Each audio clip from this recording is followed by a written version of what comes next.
With eyes on the future, these young Nicaraguans are learning Mandarin Chinese.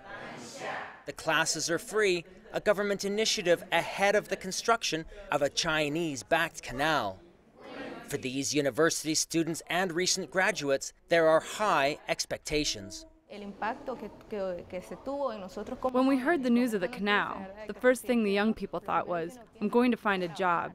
Now we're preparing ourselves for work, for something that's projected to be really big.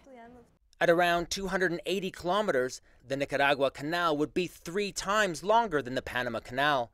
The plan also includes deep water ports, free trade zones, and an international airport. At a cost of $50 billion, the enigmatic businessman behind the canal has called it the biggest building project in the history of humanity.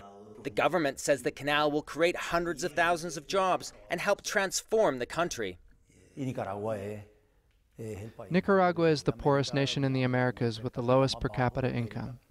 In recent years, there have been big efforts to change this, but for this development to happen, we need projects that create economic growth. But some locals worry about the impact of dredging a channel up to 27 meters deep through Central America's largest lake and an important source of fresh water.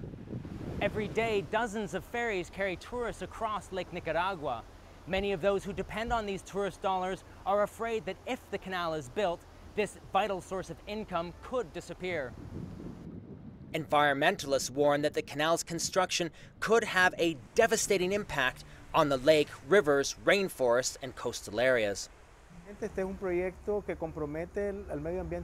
This project puts the country's environment and natural resources at risk for the next 100 years. It's a concession that's been approved in a record time of just 15 working days. There hasn't been a sufficient consultation, and there's been a lack of transparency. While construction is due to start in December, some Nicaraguans question whether the canal will actually be built. But with nearly half the population living under the poverty line, many here are happy to dream. David Mercer, Al Jazeera, Nicaragua.